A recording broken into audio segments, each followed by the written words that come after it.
E9 news కి స్వాగతం. నా పేరు కళ్యాణి. సబ్బవరం మండలంలో బాట జంగాలపాలెం అసకపల్లి పంచాయతీలో ఘనంగా నిర్వహించిన మన పల్లెకు మన ఎమ్మెల్యే కార్యక్రమం. భారీగా తరలి వచ్చిన మహిళలు, కూటమి పార్టీ నాయకులు. అనకాపల్లి జిల్లా సబ్బవరం మండలం బాట జంగాలపాలెం అసకపల్లి పంచాయతీలో నిర్వహించిన మన పల్లెకు మన ఎమ్మెల్యే కార్యక్రమానికి అటు ప్రభుత్వ అధికారులు, స్థానికుల మధ్య స్థానిక శాసనసభ్యులు ఎమ్మెల్యే పంచకర్ల రమేష్ బాబు గారు తమ సందేశాన్ని చక్కగా అందరికీ వివరించారు. అలాగే ఈ రెండు పంచాయతీల్లోనూ అసంపూర్తిగా ఉండిపోయిన పలు కార్యక్రమాల గురించి ఎమ్మెల్యే పంచకర్ల రమేష్ బాబు గారి దృష్టికి స్థానిక సర్పంచులు తీసుకువెళ్ళడం జరిగింది. అయితే వెంటనే ఆ విషయమై ప్రభుత్వ అధికారులను దగ్గరికి పిలిపించి 15-20 రోజుల్లో ఈ కార్యక్రమాలన్నీ పూర్తి చేయాలని చెప్పడం జరిగింది. ఈ చక్కని కార్యక్రమంలో కూటమి పార్టీ నాయకులు, మహిళలు, ప్రభుత్వ ఉద్యోగులు అందరూ పాల్గొని ఈ కార్యక్రమాన్ని విజయవంతం చేశారు.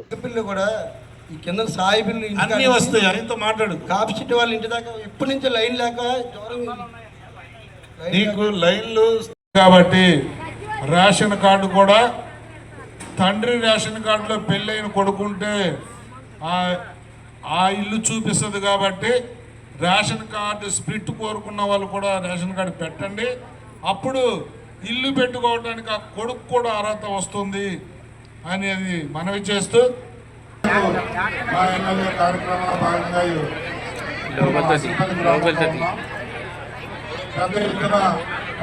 పంచాయతీ ఆడవాళ్ళు కానీ మగవాళ్ళు కానీ అందరూ కూడా వచ్చి ఇక్కడ ఉన్న సమస్యలన్నీ కూడా రాసిచ్చారు.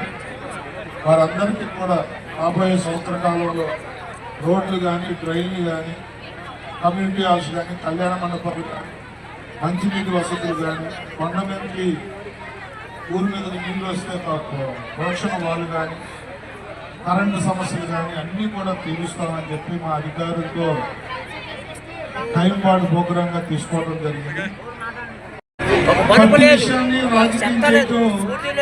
ప్రతిపక్షానికి అదొక వ్యసనంగా తయారయ్యింది. అంటే మంచి చేసినా బురద చల్లటం, దాన్ని చెడుగా చూపించడం అనేది వాళ్ళు కూడా బతకాలి కదండి రాజకీయంగా. అదే కార్యక్రమం ఈ రాష్ట్రంలో జరుగుతూ ఉంది. ఈ రాష్ట్రంలో ఈ సంవత్సరాల కాలంలో చేసిన మంచి తెలుసు ఒక్కరోజు కూడా నిజాయితీగా వాళ్ళు మాట్లాడిన పాపాన పోలేదు. పీపీపీ ఆయన కాలేజీలు అందరికి అసలు ఇండెప్త్కి వెళ్తే అందరికీ తెలిసే విషయం ఏంటంటే ఏమాత్రం పర్మిషన్ లేకుండా, ఏమాత్రం శాంక్షన్ రాకుండా ఆయన కాలేజీలు మొదలుపెట్టాడు. 2, 3, 4 కంప్లీట్ చేసి మిగతా అన్నీ కూడా ఆ రోజు ఉపతంత్ర ఉపన్యాసాలతో రాష్ట్రంలో 16 కట్టాం, 18 కట్టామని చెప్పుకున్నారు తప్ప పూర్తయినవి కానీ కంప్లీషన్ స్టేజ్కి వచ్చినవి 2, 3 అంతే. అంటే ఏ విధంగా ఏ ఆలోచనతో నువ్వు మొదలుపెట్టావు, నీకు 5 సంవత్సరాల కాలంలో నువ్వు ఏం చేశావు, కేంద్రం నుంచి రికగ్నేషన్ కూడా తెచ్చుకోలేకపోయిన దౌర్భాగ్య పరిస్థితుల్లో నువ్వు ఉన్నావు. ఇప్పుడేమో దాన్ని పీపీపీ అంటే చాలామంది నీ ముఖ్యమంత్రి చేసిన వ్యక్తికి ఉన్న నాలెడ్జ్ ఇంతే నేను ముక్కు మీద వేసుకుంటా ఉన్నారు మేధావులు అందరూ కూడా. పీపీపీ అంటే ప్రభుత్వం, ప్రైవేటు, పబ్లిక్ పార్ట్నర్షిప్ లో జరిగేది. వాళ్ళు డబ్బులు పెడతారు, కొన్నాళ్ళు మెయింటైన్ చేస్తారు, తర్వాత మనకు అప్పు చెప్తారు. అంతే తప్ప ఇది ప్రైవేటీకరణ కాదు, దోచి పెట్టడం కాదు. నాట్ ఓన్లీ ఎయిర్పోర్ట్, మా హైవేలు కడుతున్నాం, టోల్గేట్ వాళ్ళతో పీపీపీలోకి వెళ్తాం. వాళ్ళు టోల్గేట్ ద్వారా వసూలు చేసుకుని కొన్నాళ్ళ తర్వాత ప్రభుత్వానికి అప్పు చెప్తారు. ఇన్ని సంవత్సరాలని ఉంటుంది.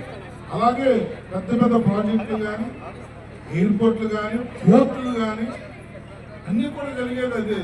నువ్వు కానీ, నీకు ముందు నీ నాన్న కానీ, ఆయన ముందున్న వాళ్ళు కానీ, ఇప్పుడు కానీ జరుగుతున్నది. ఈ కొత్తగా ఎన్డీఏ కూటమి వచ్చిన తర్వాత చంద్రబాబు గారు, పవన్ కళ్యాణ్ గారు వచ్చిన తర్వాత స్టార్ట్ అయిన పీపీపీ కాదు. కేవలం ప్రజలను మభ్యపెట్టి పబ్బం గడుపుకోవడానికి జరిగే కార్యక్రమం.